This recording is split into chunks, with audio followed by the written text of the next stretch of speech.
I've been watching the new Celebrity Apprentice with Arnold Schwartz, N-word, and it's a good show. I mean, it's always been a good show. Like, just because the original host is president now doesn't mean it's retroactively bad. People get so dumb when they find out that their favorite actor or the person behind their favorite show turns out to have opinions.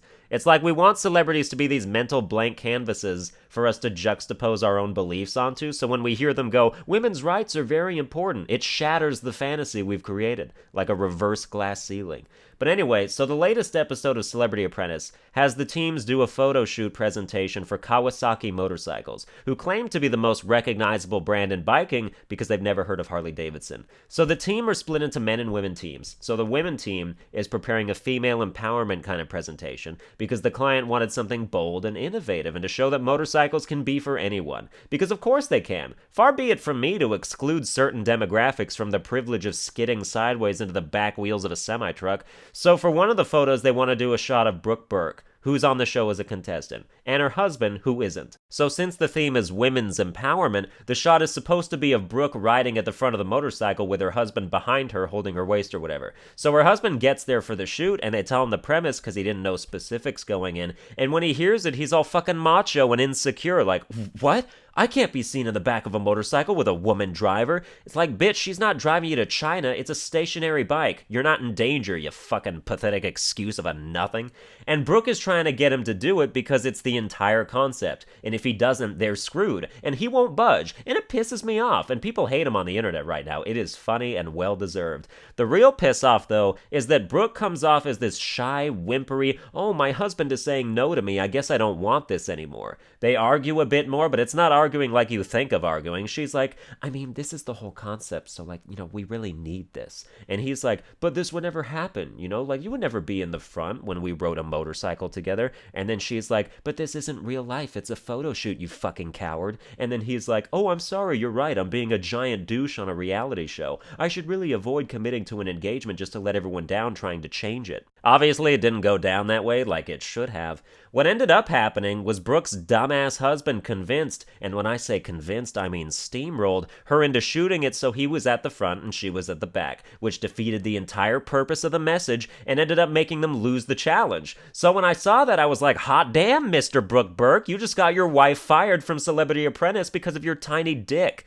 Unfortunately, Brooke didn't go home. The project manager of her team did, which was bullshit. But I wanted Brooke gone because of how she just let him take control. He's got nothing to do with Apprentice. They called him to be the quote-unquote model, and he goes in and starts changing shit while acting like a complete bitch. A woman would never be in the front of a motorcycle with a man behind. What if the woman knows how to ride one and the dude doesn't? Is he supposed to crash headlong into a tree and kill them both for manhood's sake? An absolute tool. And she's no better now, because in the boardroom when they were deciding who should be fired, she stood up for his idea and acted like she felt just as passionately about his perspective. So now she comes off as a, my husband tells me how to feel, kind of woman. And granted, it wouldn't be great for their marriage if she went in there and trashed him on network television, but that's a better route to go than communicating to the world that you're a weak, bro-enabling pushover. This is one of two things I'm talking about this episode. That one was for the women to enjoy and be like, yeah, Sunburned Albino isn't a sexist prick. This next one is for the men to enjoy and be like, yeah, Sunburned Albino is a sexist prick.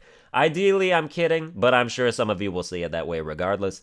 This situation reminds me of an opposite sentiment about women being treated unfairly in Hollywood. I don't give a shit about most of that whole thing, but there is one aspect where I have to say crying sexism is taking it too far, and that's the ending credits. On At Midnight one night when I watched, a couple years ago, they were talking about the Entourage movie because it had just come out, and they were making fun of it, which is fine, obviously, but it's a very bro-y movie, and that offends certain types of people, namely nerds, like Chris Hardwick, who in school were traumatized by that kind of attitude, I guess. But the main problem I had with this segment was that they were shitting on Entourage for having sexist credits for the female extras. Like, Entourage is a very macho bro squad kind of movie, so of course they go to strip clubs and all the women in it are extremely hot, which triggers certain people for no reason. And I don't agree with that because that's the point of the story they're telling. The Entourage dudes didn't go to Hollywood to meet ugly bitches. Why would they be a part of the narrative? How come all the women are sexy? That's sexist.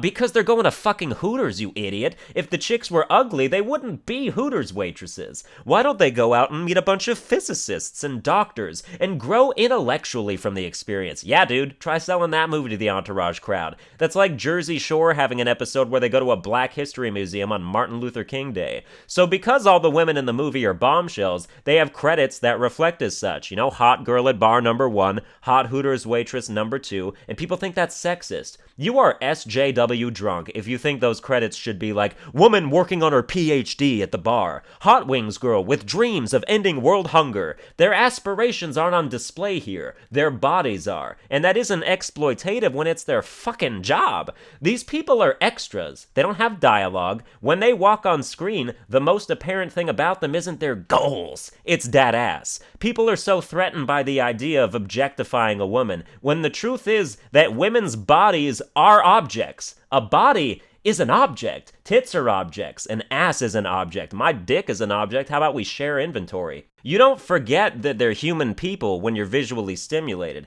It just retreats to the back of your mind as the evolutionarily programmed urge to procreate and make more objects begins to overtake you. Stop objectifying me. Stop being comprised of so many objects then. We are built from so many objects. Yeah, but I'm not an object. You know what? Yes, you are. Yes, we all are. Every single one of us is an object. We are a material thing that can be seen or touched. Everyone is an object. To objectify someone is to recognize their humanity. We are all thinking, breathing, seeing, feeling objects.